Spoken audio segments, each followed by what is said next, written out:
Peta konflik global makin padat. Baru saja dunia mencerna perang Ukraina disusul manuver Amerika Serikat di Amerika Latin dan kawasan Arktik. Kini, tekanan bergeser ke Asia Timur. Nama Taiwan kembali muncul sebagai epicentrum baru, sementara China berdiri di posisi paling menentukan. Jika bara ini menyala, dampaknya jelas tidak akan berhenti di satu kawasan. Isyarat bahaya datang dari Beijing lewat latihan militer raksasa bertajuk Justice Mission 2025. Bukan sekadar latihan rutin, operasi ini memperlihatkan simulasi kepungan penuh terhadap Taiwan. Rudal disiapkan, jet tempur mengudara, kapal perang dan Coast Guard membentuk sabuk tekanan di laut. Seluruh postur tentara pembebasan rakyat diposisikan seolah sedang berada di fase prakonflik, menunggu keputusan politik tertinggi. The complete reunification of our country must be and will be realized. Situasi tersebut langsung memancing respons Amerika Serikat. Washington menilai langkah China sebagai eskalasi yang tak perlu dan beresiko tinggi. Namun sikap Presiden Donald Trump justru cenderung menenangkan. Ia menyebut relasinya dengan Xi Jinping masih solid dan menilai invasi langsung bukan opsi yang akan diambil Beijing dalam waktu dekat. Kendati demikian, Trump tetap menegaskan satu hal. Perubahan sepihak atas posisi Taiwan adalah pelanggaran serius terhadap keseimbangan kawasan. Latihan ini sendiri bukan yang pertama. Sejak tahun 2022, Beijing berulang kali mengerahkan kekuatan serupa, terutama setelah kunjungan simbolik pejabat tinggi Amerika Serikat ke Taipei yang memicu kemarahan China. Setiap latihan terasa seperti pesan yang makin keras, bukan sekadar unjuk kekuatan. Kini dunia menghadapi satu pertanyaan besar. Apakah rangkaian krisis yang menjalar dari Eropa Timur hingga Timur Tengah akan berhenti atau justru menemukan bab terbarunya di Selat Taiwan? Jawabannya bisa menentukan arah abad ini. Manuver China terhadap Taiwan kini melampaui sekadar pamer kekuatan militer. Beijing menjalankan strategi tekanan berlapis, diplomatik, psikologis, dan informasi. Semuanya bergerak serempak. Salah satu langkah teranyar adalah upaya melobi negara-negara Eropa agar memperketat bahkan menutup akses visa bagi pejabat publik Taiwan. Tujuannya jelas, mengisolasi Taipei dari panggung internasional dan mempersempit legitimasi politiknya. Di saat bersamaan, perang wacana digencarkan tanpa henti. Media pemerintah Cina menyiarkan peringatan keras, serangan cyber pun meningkat dan narasi penyatuan tinggal menunggu waktu terus diulang-ulang. Ini bukan sekadar pesan ke Taiwan tetapi juga ke dunia bahwa Beijing ingin membentuk persepsi bahwa hasil akhirnya sudah ditentukan. Tekanan semacam ini menciptakan atmosfer yang mencekam di Taiwan. Ancaman yang dihadapi bukan hanya misil dan kapal perang, tetapi juga erosi mental, rasa was-was, dan ketidakpastian jangka panjang. Pertanyaannya pun menguat. Apakah semua ini hanya intimidasi atau pembuka jalan menuju aksi militer sesungguhnya? Namun sejarah menunjukkan bahwa Taiwan bukan target yang mudah digoyahkan.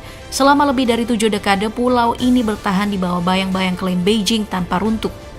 Sejak awal, Taipei menolak doktrin satu Cina versi Beijing dan memilih jalur bertahan melalui kemitraan strategis terutama dengan Amerika Serikat.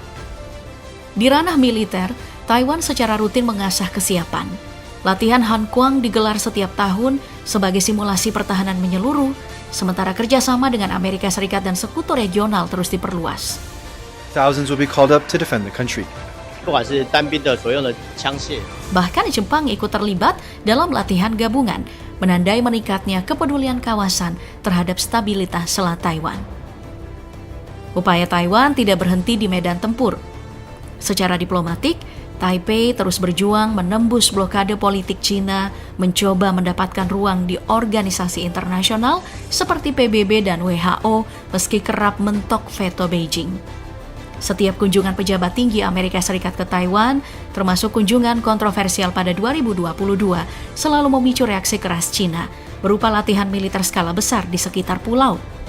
Menanggapi semua tekanan itu, Presiden Tsai Ing-wen mengambil garis tegas. Ia berulang kali menegaskan bahwa Taiwan tidak akan tunduk pada intimidasi eksternal dan menolak gagasan penyatuan paksa. Sikap ini menegaskan satu hal, Di tengah tekanan yang terus meningkat, Taiwan memilih bertahan, bukan menyerah. To take back the island separated in civil wars 72 years ago. Tidak dapat dipungkiri bahwa keberlangsungan Taiwan hingga kini sangat bergantung pada Amerika Serikat. Washington menjadi sekutu utama Taipei. Meskipun tidak menjalin hubungan diplomatik formal, Amerika Serikat secara konsisten memberikan dukungan militer melalui berbagai mekanisme sejak era Perang Dingin.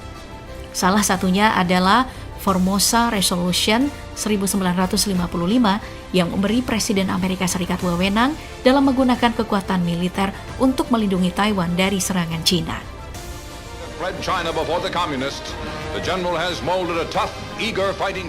Pada tahun 1979, hubungan diplomatik resmi Amerika Serikat dengan Taipei berakhir seiring disahkannya Taiwan Relation Act setelah normalisasi hubungan dengan Cina.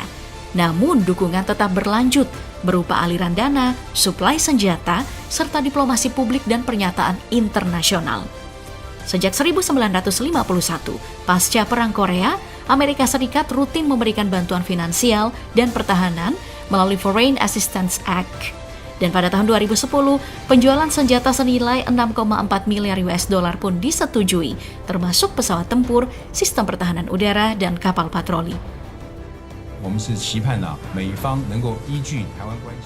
tahun kemudian, The American Institute in Taiwan atau AIT menyalurkan lebih dari 2 miliar US dollar sebagai bagian dari paket senjata besar. Di tahun 2022, Amerika Serikat kembali mengirimkan bantuan militer senilai lebih dari 3,8 miliar US dollar mencakup rudal Patriot, drone, dan sistem anti kapal. Nah, yang terbaru, di Desember 2025, Amerika Serikat menyetujui paket senjata 11,1 miliar US dollar terbesar dalam sejarah kerjasama keamanan Taiwan, meliputi roket HIMARS, howitzer, rudal anti-tank, dan drone loitering. Selain dukungan militer, Amerika Serikat secara diplomatik juga menegaskan komitmen pada Taiwan. Pada tahun 1982, Amerika Serikat berjanji membantu pertahanan diri Taiwan dan komitmen itu terus diulang, termasuk pada tahun 2022 ketika Presiden Joe Biden menegaskan Amerika Serikat akan melindungi Taiwan dari setiap agresi Cina. Amerika Serikat secara konsisten menegaskan dukungannya kepada Taiwan melalui bantuan finansial, pengiriman senjata, dan pernyataan diplomatik meskipun tekanan dari Cina sangatlah besar. Kebijakan ini menjadi fondasi strategi Amerika Serikat di Asia Pasifik.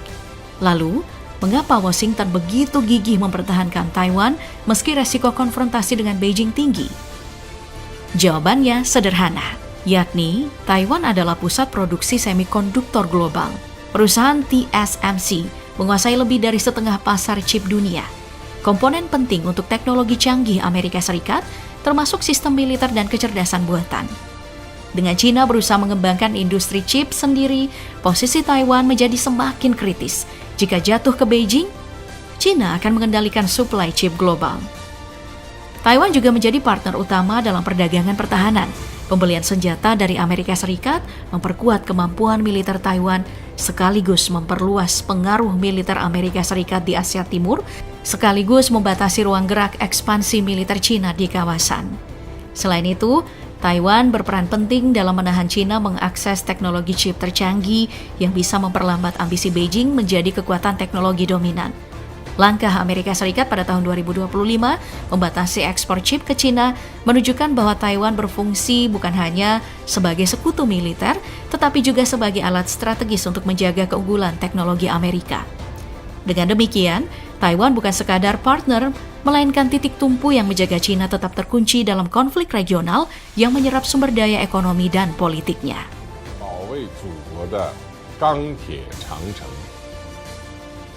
Ketegangan di kawasan Pasifik di mana Amerika Serikat secara terbuka mendukung Taiwan dalam menghadapi tekanan militer dan diplomatik dari Cina, sekaligus menyoroti ironi besar dalam kebijakan luar negeri Washington. Sementara Amerika Serikat menekankan prinsip kedaulatan dan hak pertahanan diri Taiwan, praktiknya di panggung global justru sering bertolak belakang. Contohnya bisa kita lihat lewat kasus Venezuela yang baru-baru ini juga menjadi sorotan internasional. Di satu sisi, Amerika Serikat menunjukkan sikap protektif ekstrim terhadap Taiwan. Bantuan militer, penjualan senjata canggih, latihan gabungan dan dukungan diplomatik dilakukan untuk memastikan pulau itu bisa mempertahankan diri dari ancaman Beijing. Namun di sisi lain, Amerika Serikat tidak ragu bertindak secara langsung dalam intervensi di Venezuela, termasuk menangkap dan menahan kepala negara yang sah, serta mendukung pemerintahan sementara yang pro-Washington. Perbedaan ini menunjukkan betapa jelasnya standar ganda dalam kebijakan luar negeri Amerika Serikat. Washington merasa memiliki hak untuk menggunakan kekuatan militer terhadap negara-negara yang bukan sekutu resmi demi kepentingan strategisnya sendiri. Sementara menuntut China untuk tidak pernah atau tidak menempuh langkah serupa terhadap Taiwan dengan alasan pelanggaran hukum internasional. China sendiri mengecam keras tindakan Amerika Serikat di Venezuela.